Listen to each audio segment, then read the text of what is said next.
check this out. So let me pull that up. It was sometimes this stuff just happens so blatantly in our face. It's just disgusting. But y'all take a look at this interview. So Jill Stein, if you're not familiar, she's the candidate of the Green Party. She's ran in the last few elections. I never really knew anything about her, which is why I decided to watch this interview. When I did sit down and watch this interview, I was very impressed by her vice president, and their overall message.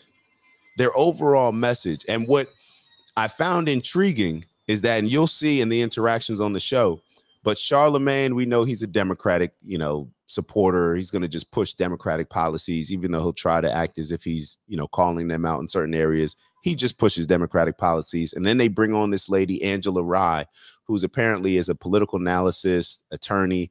I'm not really sure about her background. I wasn't familiar about it, but apparently she's been in politics for a very long time. So she was brought in, especially just for this particular interview. I'm not sure how often she comes on, but it was clear that she was brought in just to be a part of this interview with Jill Stein. So during the interview, you'll see a lot of back and forth, but I just want y'all to remember that she is a presidential nominee or a presidential candidate. She's running for president. She's ran for president. She's gotten significant votes. And I believe every election she's improving and improving. And now she's another one of these liberals or people who seem to be liberals, seem to be Democrats that are now taking a different approach and feuding with the Democratic Party, because the Democratic Party, just like they did with Cornel West, just like they did with RFK Jr., and just like she's saying that they're doing with her, they're trying any and everything to get them off the ballots. The very political party that calls themselves Democrats is actively removing the democratic process. They're over here trying to get RFK, Cornel West, Jill Stein off of the ballots. But keep in mind, these people have been running grassroots campaigns and they're pushing for democracy. Meanwhile, Kamala Harris didn't even win a primary. Yeah, the one that was the hated vice president, and then overnight she just became the beloved presidential nominee for the Democrats. So y'all take a look at this exchange. It's an hour and 10-minute long interview. So obviously we're not going to show the whole thing, but I just wanted y'all to take a look at this exchange and y'all tell me y'all thoughts. Until you ran for governor of Massachusetts and you lost in 2000. Let me go back a little bit. You have the cops standing to the side at UCLA so the thugs can knock kids' heads open. So I'm sorry, the fear mongering ain't gonna work on me. The only thing that I would say to you is I think it's very dangerous rhetoric to say there are two sides of the same coin. I do think it's important for us to understand. Dangerous to the Democrats, yes. I think it's dangerous to all of us, actually. Yeah, I don't have the privilege. We disagree. I understand. We do on a lot, but we also agree on a lot. But here's one thing I think we can agree on. Either you win or lose this election. There's really no in between.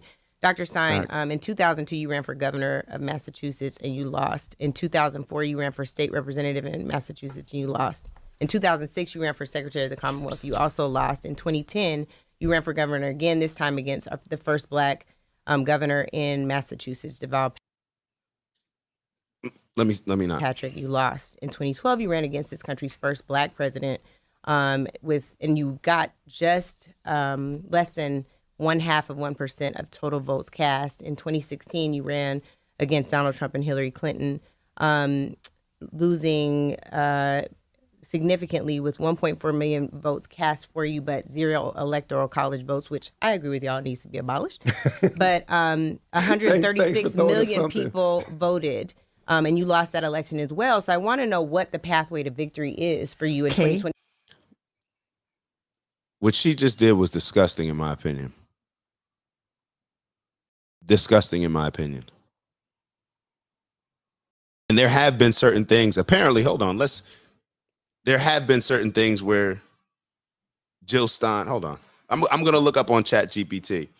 Has Jill Stein, y'all tell me in the chat, what do y'all think about that exchange? And then we'll see where it goes from there. Has Jill Stein ever won an election?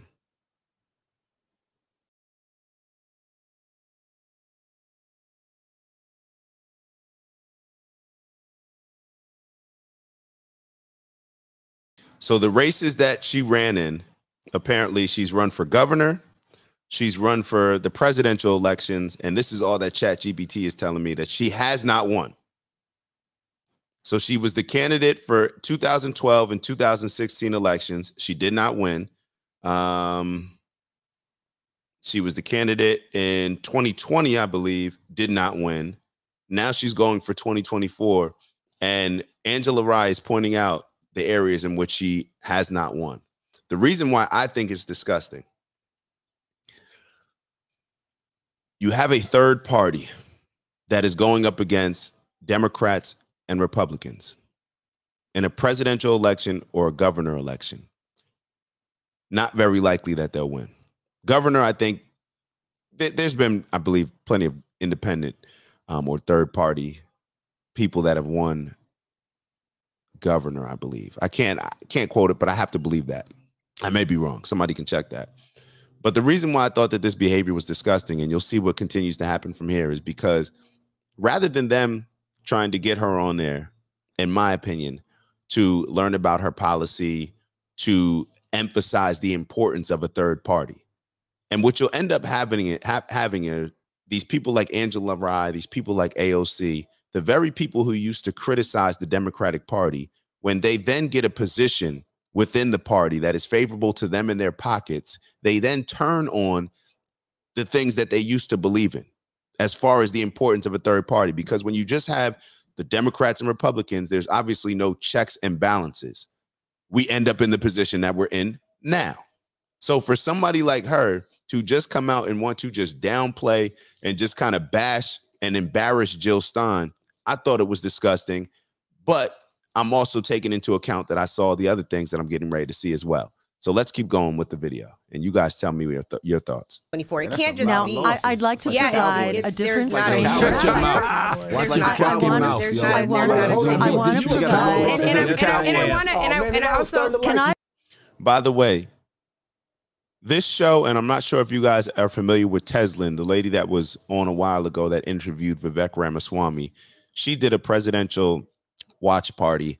I was going to show some clips of that, may wait till Wednesday, but it has become embarrassing, some of these conversations in politics. This situation, this entire interview to me was embarrassing in a lot of ways, but maybe I'm just being a little bit sensitive, but I thought it was embarrassing. I thought it was disrespectful. I thought that they conducted this interview totally different than a lot of the other presidential candidates that have come up there, especially with Charlemagne jumping up there with Joe Biden and his interviews with Hillary, to where they're just kind of like, hey, you know, just so impressed, not pressing them in any type of way. But then they bring on somebody like Jill Stein, who obviously has a super uphill battle. But because Charlemagne and Angela Rye, because they're in bed with Kamala Harris in that campaign, their decision is to just kind of try to make us not even recognize Jill Stein as a legitimate candidate. But what's really happening is they're looking at their numbers. And this is why they tried to criticize RFK Jr. so hard. And the numbers that I looked at over the weekend show that Jill Stein is surging and is actually leading when it comes to a lot of the Islamic vote in America, because the Democrats have played both sides of the Israeli-Palestinian situation. We've seen it. Matter of fact, their candidates have even called them out. Democrats have even called out the Democrats as far as when they jump on here and say we're working endlessly for a ceasefire. Yeah, you're saying that you're working for the ceasefire. You're saying that you're playing both sides. Pick a side, because on one side you're saying, hey, we need a ceasefire, but meanwhile you're sending them money so they can buy guns from you and your gun manufacturers. It's not adding up. I respond, please. And Kamala Harris supporter. Bring it back. Respond. Go ahead. This is embarrassing. Go ahead. But I would like to respond. Yeah. This is the framing of the empire and the oligarchy and white supremacy and colonialism, which wants you to feel that resistance is futile. This is about voter blaming and voter shaming. Let me just no. What you're not going to say is that I'm ever parodying anything. Y'all know what I'm about to say. Y'all think that this is a respectful conversation. No. What you're not going to do. How do these people get in positions? Who amps them up to feel comfortable behaving this way when you're interviewing somebody like Jill Stein? Like who puts these people that are just analysts in a position to conduct themselves and behave this type of way? And you know what's so funny? I want y'all to keep in mind something. And yes, I have to identify that she's a black woman. That is a problem with these I tell y'all all the time, these white males that are super liberals and super Democrats, they are the ones that empower black women to I would say get out of character, but because this is becoming the norm, because this is something that society is trying to push black women to become like men, this is what ends up happening. This has become the norm. I show y'all all the time. I'll show y'all some stuff of Joy Reid later. We talk about this all the time, but people are just scared to call it out. Imagine if a black woman, you have Jill Stein, a white woman, sitting in this room with two black men. Two black men, three black men, because her vice president's a black man, three black men and two black women. If the roles were reversed and it was a black woman sitting in the room with three white men and three white women, and they were treating her this way, how would black women react? Could you imagine that? The backlash that would come from something like that? But I know. What am I being, an Uncle Tom or something? I get it. Cool. Let's go back to see how she interrupts Jill Stein's response just because she doesn't like the response, because she knows that exactly what Jill Stein was saying, and it took away from what she was actually saying that all those, they try to overwhelm you with, it's almost like there's no point in standing up against this evilness because it's so hard to, as a third party, compete. So therefore, it's just like, we just want to show our power. So you don't even try to stand up like a Jill Stein. You won't even try to have a third party like a RFK Jr. You'll just feel so overwhelmed. And that's what she's describing. And what ends up happening? The bully comes out. The attitude comes out. What we're not going to do. Come on, bro. You don't treat somebody like this that you're interviewing. 2024. It can't mention me. Losing. Let's go back. Y'all bring it back. Listen to it again. Go ahead. Well, I would like to respond. Yeah. This is the framing of the empire and the oligarchy and white supremacy and colonialism, which wants you to feel that resistance is futile. This is about voter blaming and voter shaming. Let me just no. What you're not going to say is that I'm ever parroting anything at the hands of white supremacy. If that's her opinion based on what you're saying, if that's her opinion that you are pushing white supremacy talking points, then why can't she say that? You can say anything that you want to her, clearly, and have no censor. So why can't she say that? Why can't she say that the things that you're saying you don't even realize are white supremacy talking points? And if you watch this whole interview, you will understand so much better. So much better. This is something that's very different. This is me asking you again. It's a binary choice in an election. I'm just pointing out that these are the talking points. No, it's not the same talking points that the DNC I didn't get my talking uses. This is not DNC talking points. This is my research, and sadly for you, the research says you have never won an election. You have been successful in pushing forward certain agendas as an advocate, but you have never won an election. You've been successful in pushing forward certain agendas. If I heard her correctly, she may have used a different word instead of agenda. But this is how you treat somebody who's been successful in pushing certain agendas. That this lady, what's so funny is she claims that she agrees with a lot of the things that Jill Stein pushes for.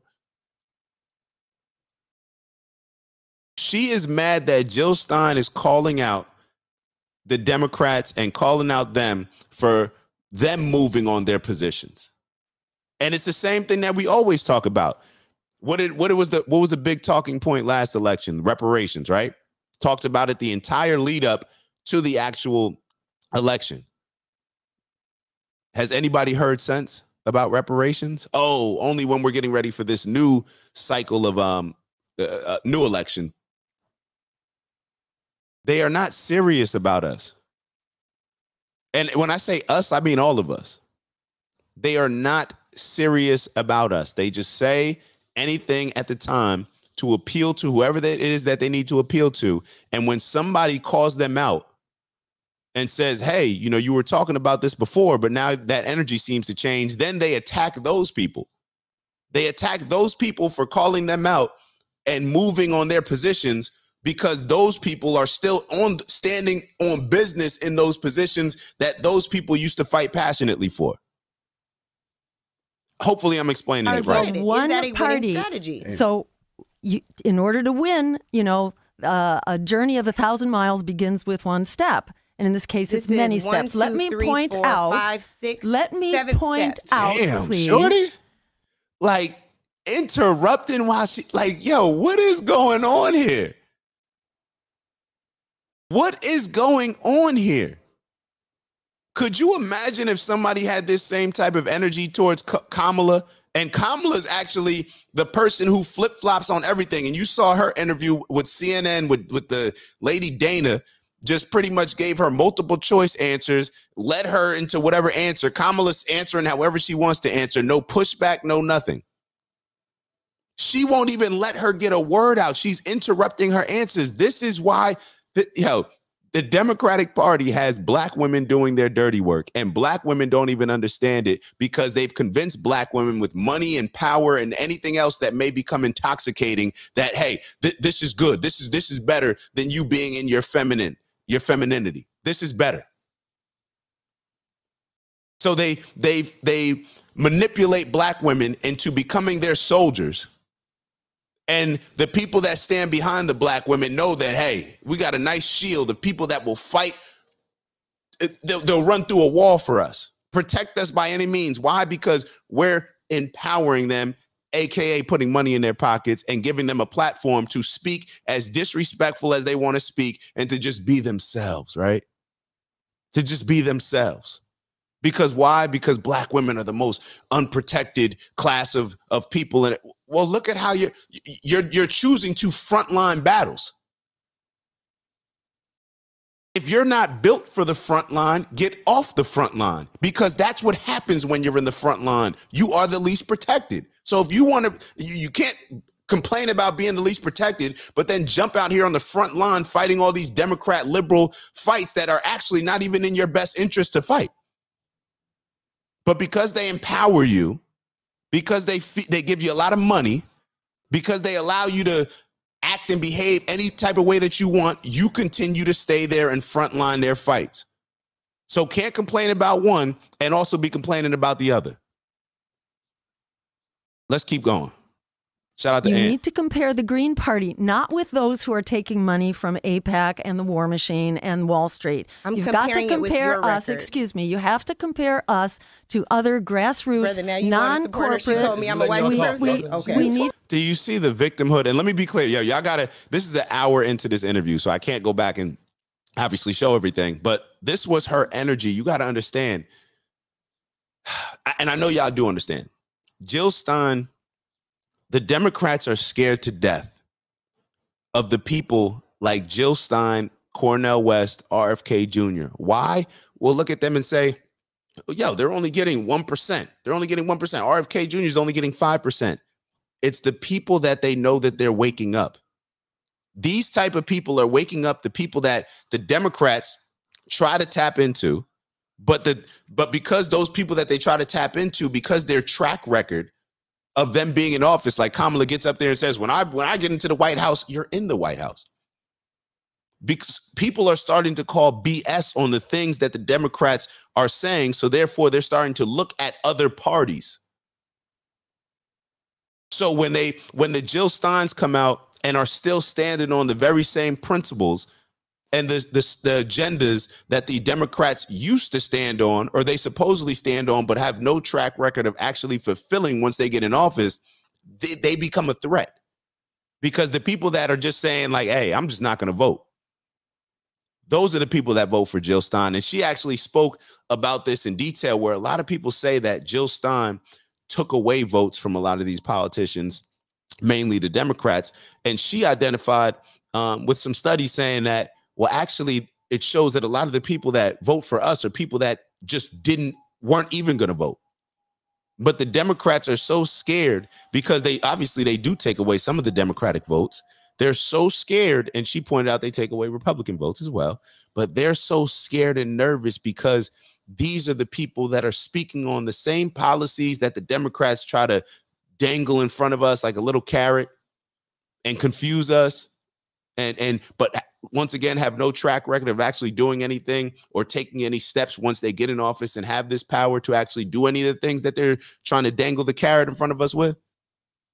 These people are calling them out on it. Cornel West is calling them out on it. RFK Jr. is calling them out on it. Tulsi Gabbard is calling them out on it. Jill Stein is calling them out on it. And these were all people that were either Democrat or Democrat leaning. Cornel West, Democrat, right? He was a Democrat leaning guy with Bernie. Bernie Sanders called them out as well. He's a Democrat. Tulsi Gabbard, she was a Democrat. RFK Jr., he was a Democrat. Jill Stein, listen to her policies. You definitely won't think she's a Republican. Let's keep going. White supremacist. She said I was parroting the talking points of a white supremacist. And listen to what Angela Rogers said. She said, "You're going to let her call me a white supremacist?" Shorty, chill with the dramatic stuff. She did not call you a white supremacist. She's saying that the things that you're pushing for, the things that you're identifying, that those are talking points that people that push white supremacist policies are using. But let's go back to the exchange a little bit. Who are taking money from AIPAC and you need to compare the Green Party, not with those who are taking money from AIPAC and the War Machine and Wall Street. You've got to it with. See, that's what they don't like. See, because these little grassroots, campaigns, they don't answer to AIPAC. They don't answer to all these big pharma, these super PACs. They don't answer to all that. That's why they're able to stand on their principles. They don't have somebody coming in with a big super PAC of money and saying, hey, this is what you're now going to push. Unless you don't want these millions of dollars. But because the political campaigns need the millions of dollars, so therefore they can compete and put out different ads and have different, put it into, whether it's advertisements, whether it's putting it into people that are going to be on the ground, you know, doing the grassroots, knocking on doors, paying for the presidents to travel from here to there.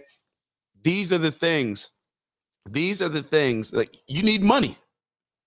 Money wins elections. Like, people put money behind politicians. We saw it happen with even the situation with like a Jamal Bowman and a couple of the of his teammates, or the lady Cori Bush, where you see that they were winning and they had their positions taken away from them because they lost in their primaries because there was a lot of money put up against them.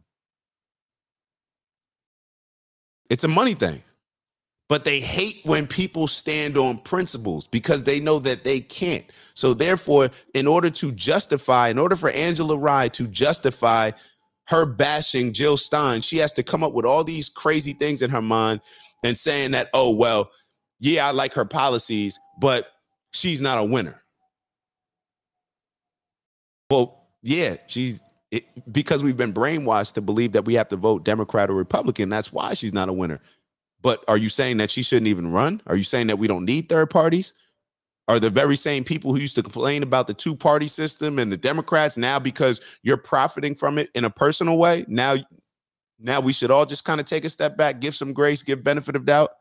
All right. Compare us, excuse me, you have to compare us to other grassroots, non-corporate. She told me I'm a white supremacist. Okay. We need white supremacist. She said I was parroting the talking points of a white supremacist. See, that was my disappointment. May I finish, earlier. please? I may I get to my point? May I please We're get actually to going to let my Dr. Stein and point? Angela Rye close it out. Let me finish, please. Thank you. This is embarrassing, bro. This is embarrassing, bro. Like, this is extremely embarrassing, lacks professionalism, like across the board. This is just embarrassing. You're trying.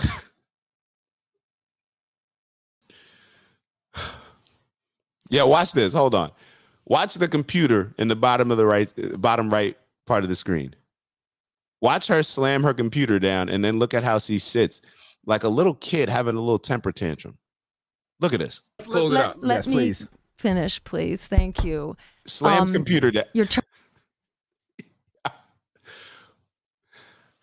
And somebody told me, I don't know, but somebody told me it came up. I think she said something in the show about her ideal man. So I'm assuming that she's single. Beautiful, right? Beautiful on the outside. What tarnished that inside? What made this inside so hardened?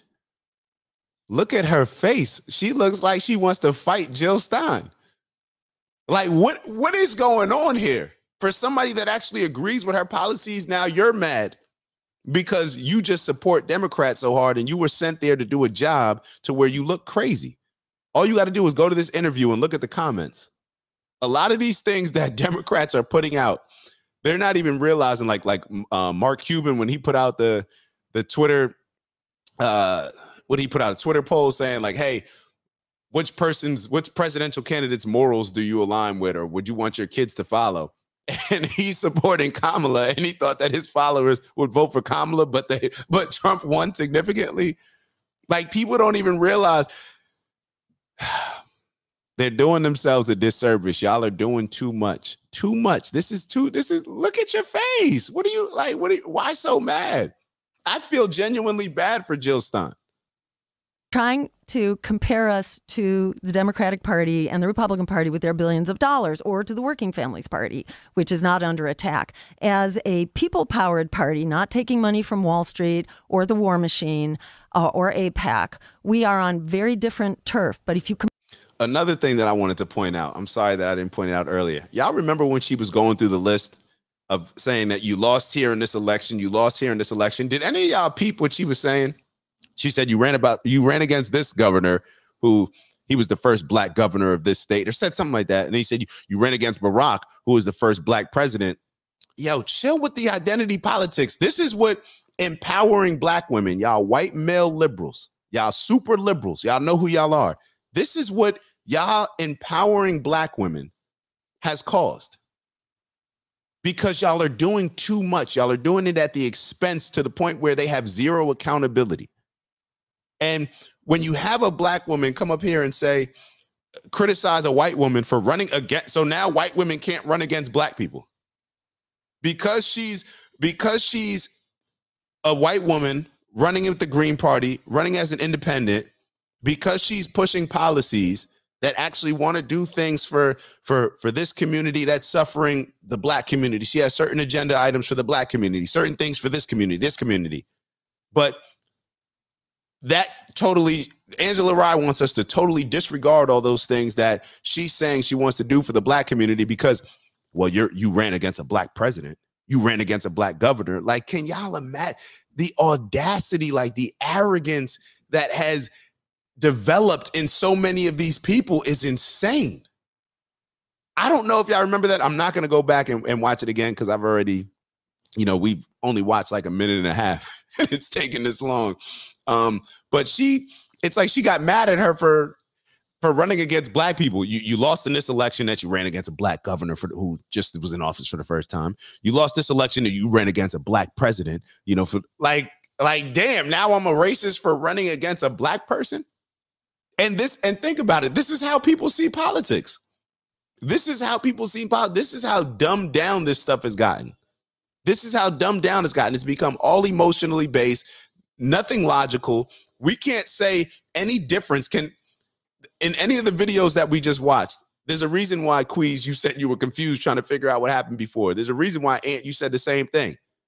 Everything that she said, the only things where Angela Rye has actually commented on her policies, she said once, oh, I agree with that, actually. Or I disagree with that as well. And it was in agreement with, she disagreed with a particular policy that her and Jill Stein were on the same side as. She said that, oh, you did push, and promote and move certain policies and agenda items forward. And then she said, I'm not even sure if she said in the clip that I showed y'all, but that she agreed with a lot of her policies. We don't even know where they disagree. We don't even know where they disagree just because it's been this unprofessional, emotionally provoked back and forth. Compare us to all other similar parties which are not taking corporate money, which are not bought and paid for, which can stand up against endless war, against homelessness, against the climate crisis, against the housing and the healthcare crisis. campaigns like us, who can actually stand up for the people, they last exactly 1 to 2 election cycles, and then they're gone. So we are actually the pillar of strength among people-powered politics. And what have we done over that period? We have established the Green Party as the vehicle for people-powered politics. We have also launched the agenda, which has been adopted by the progressive Democrats, given lip service, not actually advanced, but whether you're looking at healthcare. Y'all stole we're actually with it. We're standing on business. We're not budging. And if for y'all, it's just talking points in order to win voters. That's what she's saying. That's what she's saying. That's why Angela Rye has this mean mug on. Over that period, we have established the Green Party.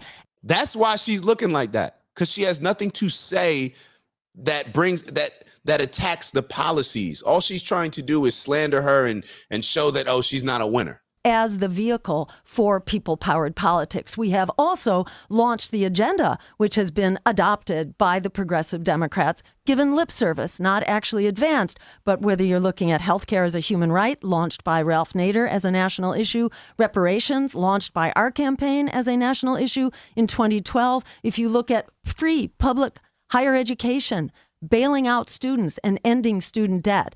You had Congress bailing out the crooks on Wall Street who crashed the economy, but not bailing out homeowners, not bailing out students. That agenda was launched by us. So I think it's not fair, and it is the talking point of AOC the other day, who is taking her marching orders.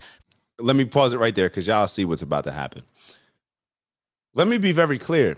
I think it's important for us to show this interview with Jill Stein. I didn't know a lot about Jill Stein. That's why I sat down and watched this interview. Why? Because as much as y'all watch this show, and I'm very clear on the things that I like about Trump, I'm very clear on the fact that I like Trump.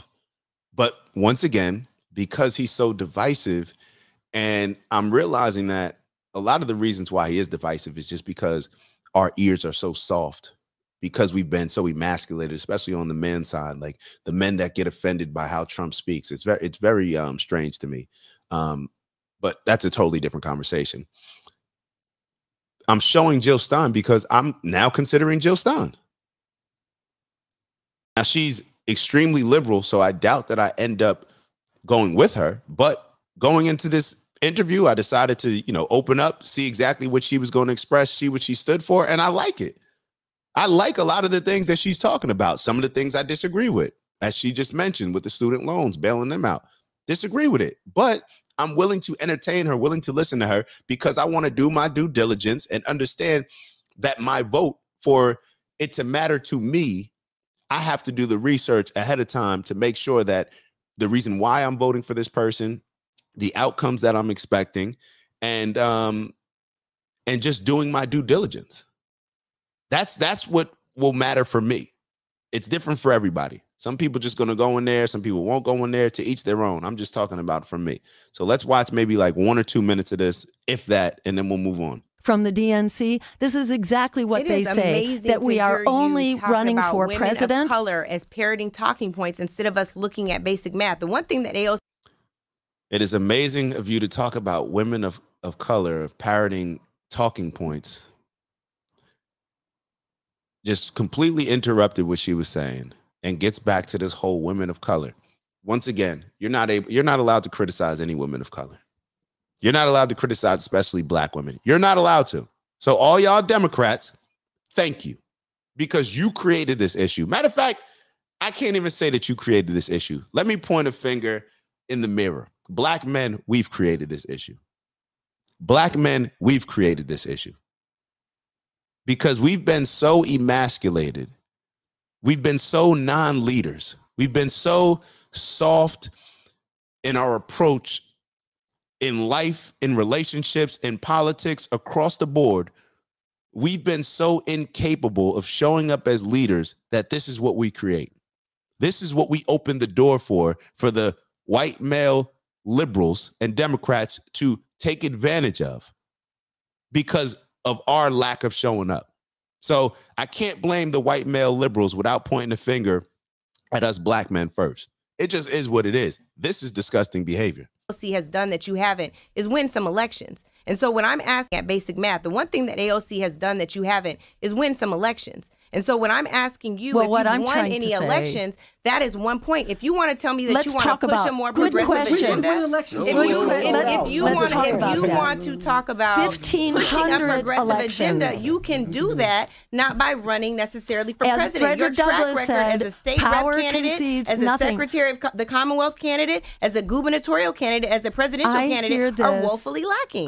So I'm asking if you consider going about it a different way instead of telling me I'm parroting white supremacist talking points. So I can tell you, you'd hear the facts. These are the facts. The numbers are not on your side, right? So Dr. Jill Stein, let's end with some closing remarks. Yes. On your campaign, and then the Honorable Angela Rye, you can end with your. Charlemagne, bro. And I text Charlemagne Saturday night late about this, and I knew I wasn't going to get a response. I probably shouldn't have texted him that late, but this is corny, bro. This is cornball behavior, bro. Like, you and Envy sitting up here not addressing how Angela Rye is, like, don't y'all have y'all could text her like, yo, ease up, like, so I don't know. And if she continues to do it, like, y'all not stepping in. This is all just race-based identity. I don't even want to say politics, but it's just seeing everything with race, because you know damn well that Charlemagne and Envy, if the roles were reversed, as I said earlier, and it was a black woman sitting there with 3 white men and 2 white women, and they were getting treated, Kamala or whatever black woman was getting treated like this, it would be a significant issue where Charlemagne would say, oh, they didn't protect her in this situation. They didn't protect her.